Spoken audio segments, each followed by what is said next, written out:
I'm walking you through 3 thought patterns that keep you stuck in anxiety and self-doubt. And I'm also sharing practical tools to help you break free from the loop, shift your mindset, and move forward. Stay with me because that 3rd thought pattern might give you the permission you didn't even know you're waiting for. Let's dive straight into it. Number 1, something feels off. What's wrong with me? Ever have one of those days where despite all your effort, despite your plan, your energy, your intention, life just doesn't move the way you need it to? Something just throws you off. Your kids get sick, you get stuck in traffic, technology gives you the hardest of time, you don't get a good night's sleep and wake up already exhausted, you're handed a last-minute task that hijacks your schedule, and suddenly you're sitting there thinking, what's wrong with me? Why can't I get this right? Sounds familiar? But maybe, just maybe, this isn't about something being wrong with you. Maybe it's just a moment of misalignment, a moment of tension between the timing you set and what life is actually doing right now, between the flow you hoped for and the energy you're carrying, between the plan and the reality. Because just like you, life is multidimensional. And just like you, it doesn't always show up in one clean version. You can do everything right and still find yourself off rhythm. And on top of that, we play so many roles. And sometimes those roles don't cooperate, they conflict. You're a parent and a professional, a creative and someone who has to work with structure, a person who needs quiet and also has to network or lead meetings, someone who's growing and just trying to get through the day. Of course things feel tense. Of course you feel pulled.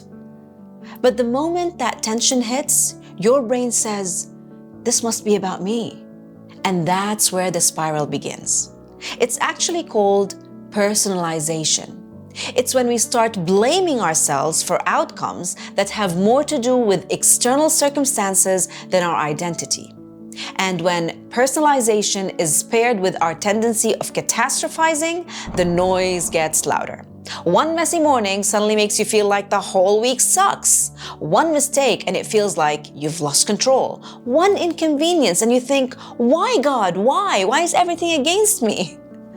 But that's not truth. That's just your mind trying to make sense of the discomfort. So, if you're in that loop right now, here's a simple 2-step check-in tool that can help you reconnect with what's really going on. Step number 1, name what's clashing.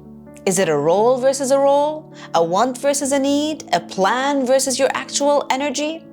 And step number 2, ask what that part of you needs right now.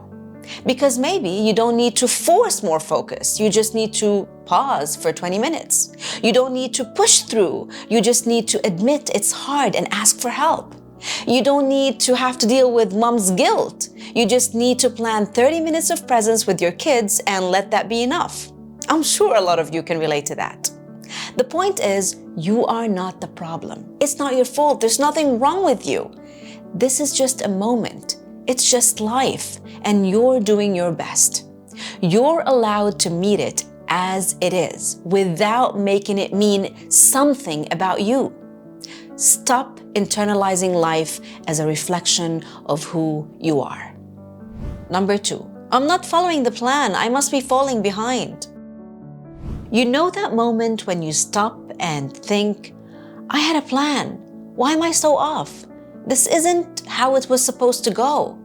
Because you had your to-dos, your structure, your boundaries, your timeline. You made that plan when things felt clear. And now that it's not going the way you said it, you start thinking, I'm falling behind. I'm messing it all up. I'm failing. But here's something we forget. A plan is a plan because you made it a plan. And just as you created it, you can adjust it. But most of us don't. We start clinging to that plan like it's a proof of our worth. We treat it like a rule book that we're being graded on. So the moment we drift from it, we think it must mean we're slipping. But instead, all we need to do is to actually pause and ask ourselves, how am I viewing my plan right now? Am I viewing it as a tool that helps me move forward? Or has it quietly turned into a pressure or punishment? Because a plan that no longer fits will feel heavy. And it's not because you've done something wrong, but because things change. This is where something called cognitive rigidity kicks in. It's our brain's struggle to adapt when life shifts. Research shows that when we hold on too tightly to a fixed way of thinking, any change or shift can make us feel more stress, more anxiety, and less peace, because we feel we are losing control, because we're dealing with unfamiliarity that our brain literally dreads. But what if change doesn't mean you've lost control? What if it just means it's time to pivot? Yes, because pivoting is presence. Pivoting is adaptability. It's what resilient people do. And most of the success stories we admire, they're not linear. They're made of constant realignment. And just like them, you're evolving. And an evolving person needs an evolving plan. So, if your current structure or plan feels like it's pushing against you, try asking the 3 pivot questions. Number 1, what part of this plan no longer fits? Number 2, what's changed in me or around me that I need to respond to? And number 3, what do I need to let go of to make space for what's next? Because at the end of the day, it's not about working the plan. It's about making the plan work. Number 3, if I slow down, I'll lose everything. You know that feeling when you've been moving fast, juggling everything, trying to stay on top of it all, and then you have this moment when you feel like you want to slow down, but before you do, a voice kicks in and says, "Don't stop, you'll lose momentum, you'll fall behind." So instead of giving yourself a space, you start bargaining with your exhaustion. You cancel out your needs, you ignore the tension, because in your head, pausing means that you're making an excuse. And you start labeling it. I'm being lazy. I'm avoiding something. I'm just talking myself out of what I should be doing. But here's what I want you to hear clearly. You're not making excuses when you're being intentional. You're actually making a choice. That tension you're feeling, the inner back and forth, the guilt, the second guessing, these are not excuses. These are fears in disguise. And if anything, they are proof that you care and that you need to listen to them. You want to hear something crazy? The people who struggle most with slowing down are usually the ones who've earned the right to pause. The high achievers, the ones who've been holding everything together, the ones that feel the least permission to rest because even rest feels like risk. And this loop, it's more common than you think, and it's rooted in something called imposter syndrome. Also, the fear of slowing down is often tied to self-sabotage behaviors, because some of us don't trust that they're enough unless they're constantly producing and doing something. They start confusing effort with value. So what we need to do is to actually honor our self-awareness, that there's nothing wrong with being aware that we need to rest, that we need to pause. And it's important to realize that it's not just about ensuring that you keep on crossing the boxes and checking the lists. It's also about ensuring that you are all right, that you can follow through with intentionality and capacity. If you agree, drop a yes in the comment. So, how do you break this cycle? You do so by helping yourself to regroup. And one of the tools that I use is something that I call the 3, 2, 1 snap and reframe countdown. And it goes like this.